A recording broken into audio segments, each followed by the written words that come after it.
there's stuff like that everywhere, and there's like, shops where little old ladies are selling like big old portraits of Stalin and stuff. It's really cool. It's a really special place, a very communist place.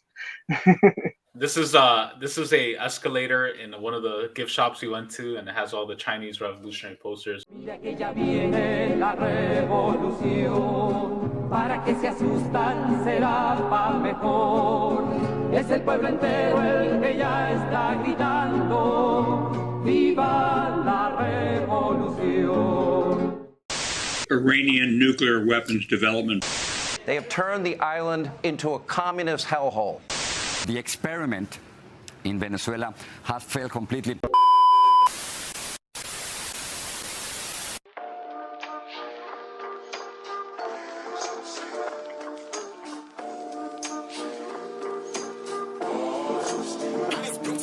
I want to share some pictures of my time in China, and then maybe you can offer some comments on it. As I'm showing these pictures, why don't you tell us a little bit about what your reaction being in China was? Because, like, for example, in mainstream media, we get the image of like smog and it's dirty, and this disgusting stereotype that Chinese people are dirty. China was one of the cleanest places I've ever been to, first of all. Yeah, Beijing is a super clean city for sure. They keep Beijing that. Well, the thing is in China, they love creating jobs, right? They love creating jobs for people, and one of the jobs that they create are street cleaners and street sweepers. The old Chinese workers and peasants Red Army flag. You gotta love it. But yeah, they street sweepers and street cleaners. So all of the streets and everything are always kept like in tip top shape there, because people always have jobs to be able to go out and do it. And a lot of the time, the people who get those jobs are former homeless people and people who weren't able to get employment before and things like that. And now it's a good paying job, a living wage. And yeah, they got those. I have a big thick one from the 60s. I have a big thick one from the 60s. It has a little bit more than the quotations, some extra stuff in it. That's awesome. I have like pins from the 70s and 60s and stuff. I love that kind of stuff. I get why people love these. Hey, the Great Wall. That's the Great Wall. He's looking out for the Huns. Yeah, it looks like I'm like chilling in front of a bodega. I'm like, yo, what up? Yeah, me and my girlfriend Ophelia we got to walk through the Great Wall of China. It was a really cool experience. Were you able to go there or not? I was trying to get to the bodega, and I down in Chinatown. I somehow ended up in the Great Wall. I don't know how I got here. I just asked for directions from the dude in Chinatown, and I just showed up here. I don't know how it happened. It's a beautiful place. It really is. I think that one of a single spark can light a prairie fire. That's that famous quote is at the top of Jinggangshan. That's not technically the top. That's another spot, but I love that. I love that torch. You can see it, and it looks a lot bigger in person for sure. It's huge, man. It's so. I have like this weird like I don't know if it's not really a phobia, but I get kind of nervous around big statues. Yeah, the people dressing up in the revolutionary clothes by the big Jinggangshan communist red flag thing. Yeah. Yep. It was cool. We went there for everybody was dressed up and the tours, so you see the families. You must have been there a year after I went, or a year or so after, a couple years after I went, because I went not long. I went, and maybe a year later I came back to the States. So yeah, I've been to places like Xinjiang. I've been to Tibet. I've been to Inner Mongolia. I've been to Guangxi. I've been to the autonomous regions. They're amazing. I didn't see any genocide happening. Right. I was asking them, so aren't they genociding y'all? And they were like, oh, nope. Yeah, we would see actually like all over China, one of the most popular cuisines are like Xinjiang, Western Chinese, that Uyghur cuisine. Everywhere you see the small businesses popping up. Xinjiang Lamian, their noodle. Yeah. The people love it. They cook with cumin when no one else in China really cooks with cumin, so it's a very special flavor. It's awesome, and it's always halal. So I mean, most of the time it's usually kosher. So Yeah. because Chinese people love to eat pork, but oh, look at that.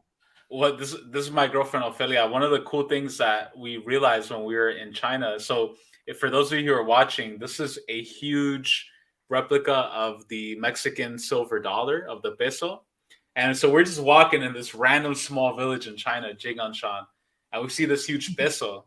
We're like, what the fuck? Like, it's so random, right? We're like confused about that. And we're learning about the history. We have to keep in mind that the Mexican revolutionary Mexico from 1910 to the 30s, like that was the height of the left in a lot internationally. So I think they were using the Mexican peso as currency within the little commune areas that they were establishing in China, including this area. So that was pretty cool. I had no idea. That was like the age of Cardenas, right? How do you say his name? Is that right? Cardenas, yeah. Cardenas. Yeah, that dude. He's the guy who came up with Pemex, right? Yep, exactly. So I was like, wow, like this the history of internationalism.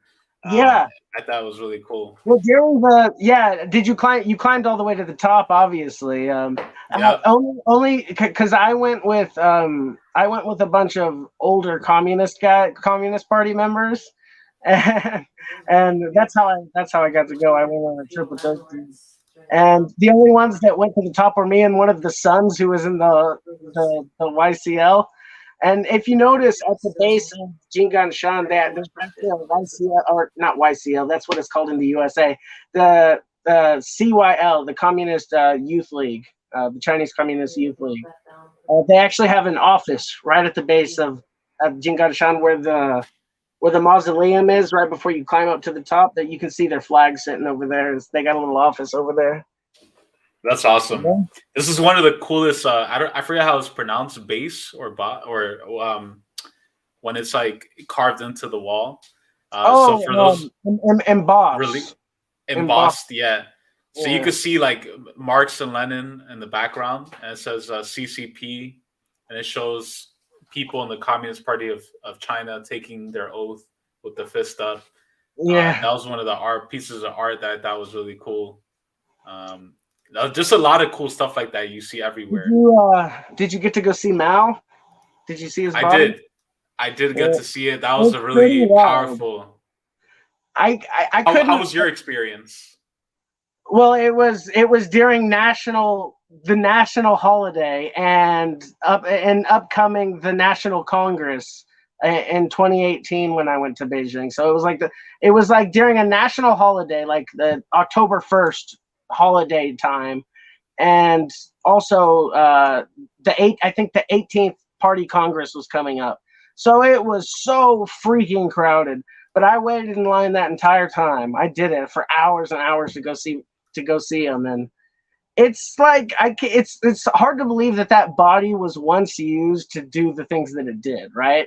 That's the thing that, like, where the experiences that body had is it was kind of like crazy. That it looks like the day he died. It's crazy, a little waxy, but yeah. It was crazy. I had never seen like an embalmed body in person before, and seeing how many people were there. Embalmed body? I haven't actually. No, that was my first time. Man, open casket. I grew up in a Catholic family, and we saw, and I've seen plenty of open caskets. It's not nice. I don't like it. It's kind of trippy. This was a school in Jinggangshan. It has Lenin, Engels, and Marx in the front. The other side it has Mao and Stalin, and it was really cool. You see this kind of stuff everywhere. Like you see people still uphold. I think that was a really cool thing about China is like people, as well as admiring Mao, and people sure do love Mao. People still study Marx. They still study Lenin, Engels, like Stalin. They're still popular. People still know about them. Well, yeah, I mean, it's required. You have to start learning about socialist history in middle school. You start having to learn about dialectics in high school, even if you're not a member of the youth league. If you're a member of the youth league in the party, then you get like double everyone else. Yeah, and there's stuff like that everywhere. And there's like, shops where little old ladies are selling like big old portraits of Stalin and stuff. It's really cool. It's a really special place, a very communist place. This is a escalator in one of the gift shops we went to, and it has all the Chinese revolutionary posters. By the way, shout out to my lovely girlfriend Ophelia, who corrected me. My fault. Mexican currency was actually one of the principal forms of currency circulating in the 19th century in southern China and the world. A lot of feudal Chinese landlords kept their wealth in Mexican silver. Very interesting. I had no idea. Well, there's the connection right there. It was cool. We were just kind of like thrown off because we just see this huge bit, so we're like, what the fuck? Latin America, you see Latin America in Jinggangshan. You didn't expect that, did you? Right, and it was cool in Jinggangshan. We got so many. The escalator with the gift shop. It was really cool. We got a lot of cool socialist gifts, and it was awesome. What was your experience like being in Jinggangshan? Because for me, it felt like it was one of my favorite moments as a communist to see like a small town that's keeping all this history alive. Yeah, it was one of these places that the entire time I was like, because I'm kind of an emotional person, so the entire time I'm like fighting back tears and shit.